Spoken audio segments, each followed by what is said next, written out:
ബഹുമാനപ്പെട്ട അധ്യാപകരെ, എൻ്റെ പ്രിയ കൂട്ടുകാരെ, എല്ലാവർക്കും എൻ്റെ നമസ്കാരം. ഞാൻ വായിച്ച് ഇന്ന് പറയാൻ പോകുന്ന ഒരു പുസ്തകത്തിൻ്റെ പേരാണ് ടോട്ടോ ചാൻ. ടോട്ടോ ചാൻ എഴുതിയത് തെസുക്കോ കുറോയാനെഹി എന്ന് പറഞ്ഞ ജാപ്പനീസ് എഴുത്തുകാരിയാണ്. ഈ പുസ്തകത്തിൽ അവരുടെ കുട്ടിക്കാലമാണ് പങ്കുവച്ചിട്ടുള്ളത്. ഈ പുസ്തകത്തിലെ പ്രധാന കഥാപാത്രം ടോട്ടോ ചാൻ എന്ന് പറഞ്ഞ കൊച്ചു പെൺകുട്ടിയാണ്. അവൾക്ക് കുറേ ചോദ്യങ്ങളുണ്ട്. അതെന്താ അങ്ങനെ, അതെന്താ ഇങ്ങനെ, അങ്ങനെ പലതും. അവൾക്ക് പുതിയ പുതിയ കാര്യങ്ങൾ പഠിക്കാനും പുതിയ പുതിയ കാര്യങ്ങൾ അറിയാനും ഭയങ്കര ഇഷ്ടമായിരുന്നു.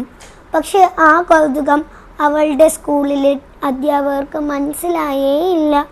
അതുകൊണ്ട് അവൾക്ക് സ്കൂൾ മാറേണ്ടിയും വന്നു. അവൾ പോയ പുതിയ സ്കൂളിൻ്റെ പേര് ടോമോ എന്നായിരുന്നു. ടോമോ ഒരു സാധാരണ സ്കൂളല്ല. ടോമോയിലെ ക്ലാസ് മുറികൾ എങ്ങനത്തെയാണെന്ന് അറിയാവോ? ടോമോയിലെ ക്ലാസ് മുറികൾ പഴയ തീവണ്ടിയുടെ ബോഗികളായിരുന്നു. അവിടുന്ന് കളിച്ചും പാട്ട് പാടിയുമൊക്കെ ആയിരുന്നു പഠിക്കുന്നത്. അവിടെ ചെന്നപ്പോഴാണ് ടോട്ടോ ചാന് മനസ്സിലായത് കളിയിലൂടെയും നമുക്ക് പഠിക്കാമെന്ന്.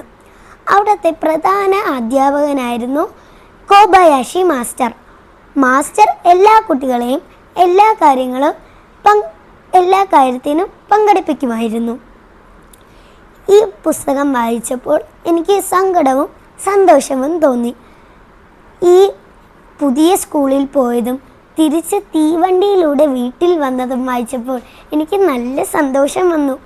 പക്ഷേ അന്ന് ചന്തയിൽ വച്ച് മേടിച്ച കുഞ്ഞു കോഴിക്കുഞ്ഞുങ്ങൾ മരിച്ചെന്നറിഞ്ഞപ്പോഴുള്ള ടോട്ടോ ചാൻ്റെ സങ്കടം വായിച്ച് എനിക്കും സങ്കടം വന്നു. ഈ പുസ്തകം വായിച്ചപ്പോൾ ടോട്ടോ ചാന് ചോദിച്ച ചോദ്യങ്ങൾ പോലെ എനിക്കും കുറേ ചോദ്യങ്ങൾ ചോദിക്കാൻ വന്നു. ടോട്ടോ ചാൻ ചെയ്തതുപോലെ പുതിയ പുതിയ കാര്യങ്ങൾ അറിയാനും പഠിക്കാനും എനിക്കും തോന്നി. ഈ പുസ്തകം വായിച്ചപ്പോൾ എനിക്ക് ഒരു കാര്യം പിടികിട്ടി. എന്തെന്നാൽ ഒരു കുട്ടിയെയും അവരുടെ മാർക്ക് നോക്കി മാത്രം വിലയിരുത്തരുത്. അവരുടെ സ്വപ്നങ്ങളും അവരുടെ കഴിവുകളും ചോദിച്ച് തിരിച്ചറിഞ്ഞ് അതിനൊപ്പം നിൽക്കണം. അപ്പോൾ കൂട്ടുകാരെ, ഈ പുസ്തകം ഒരിക്കലെങ്കിലും നിങ്ങളൊന്ന് വായിച്ചു നോക്കണേ. നന്ദി.